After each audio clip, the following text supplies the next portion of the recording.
Donc voilà, on arrive au bout de l'impasse des Roses, on arrive ici. Donc là, ça sera une servitude pour les différentes maisons. La première maison à 270 000 €, où il y a beaucoup de travaux, beaucoup plus que celle que je vais vous montrer. Et celle que vous m'avez parlé, celle à 300 000 €, celle-ci. Ça, c'est le devant de la maison, enfin qui donne au sud, entre guillemets. Donc on rentre, on va faire donc effectivement, comme je vous disais, un parking avec une aire de retournement. Cette maison est à part. Ici, nous allons faire en fait un espèce de parking ici avec 6 places, donc 2 places par maison et une place pour le petit appartement. Elles seront privatisées avec un numéro. Et on va rentrer directement dans cette maison. Donc ça, c'est le pignon, effectivement, qui est ouest-nord-ouest. On arrive dans le jardin, donc imaginez qu'ici, il y a une clôture qui monte jusque derrière là, tout ce qui est vert. Vous avez encore 3-4 mètres derrière ce mur. La petite annexe qu'on ira voir tout à l'heure qui fait une trentaine de mètres carrés, un petit T2.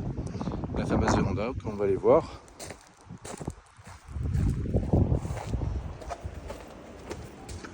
Donc la véranda, avec l'accès porte-fenêtre à la cuisine, le hall d'entrée d'origine. Donc à votre gauche comme à votre droite, c'est les cloisons. Ça peut être modifié si on le désire. Là, vous avez une grande cuisine coin repas, comme je vous le disais, qui donne sur la véranda.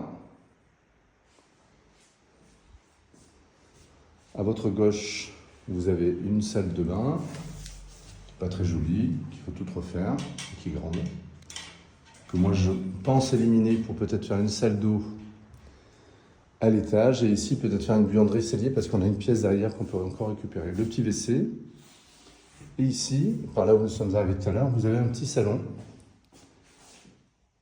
avec une cheminée à serre. La porte-fenêtre, là on retrouve la porte d'entrée tout à l'heure qui donne sur la véranda. Ici, c'est pas très joli parce qu'en fait, on donne sur le chemin d'accès, mais en fait on a fait une partie privative ici pour faire que les gens puissent faire un petit muret avec une clôture, avec peut-être un petit truc obstruant pour se faire un petit coin intime ici. Voilà. Pour en profiter un petit peu plus, mais on a de la clarté du coup dans le séjour. Et après, vous avez ce fameux escalier, comme je vous avais expliqué, en colimaçon, qui est particulier.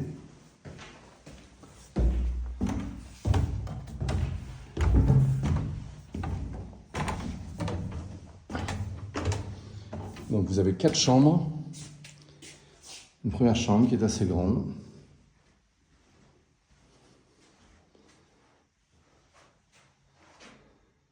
Avec ce retour dont on peut faire un grand placard dressing. Donc première chambre, avec vous avez effectivement dans ces 2 chambres-là qui sont au sud, vous avez le double vitrage qui a été refait, les clims et les volets roulants. Deuxième chambre. Et là, vous avez 2 chambres mansardées, les plus anciennes, qui elles n'ont pas été rénovées, ni les fenêtres, ni les volets. Moi, je referai aussi les lambris, j'enlèverai tout, je changerai la laine de roche et je remettrai tout ça à neuf. Et là, on a l'autre chambre mansardée où je disais en dessous, vous avez la salle de bain, le WC, donc vous avez toutes les tuyauteries. Je ferai ici peut-être la salle d'eau pour les chambres de l'étage avec un WC. Et je supprimerai peut-être la salle de bain, la grande salle de bain du rez-de-chaussée.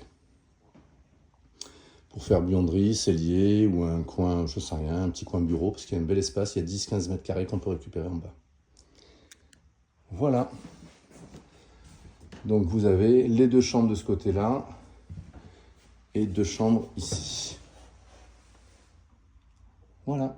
Je vais maintenant vous montrer le petit studio, enfin le petit T2.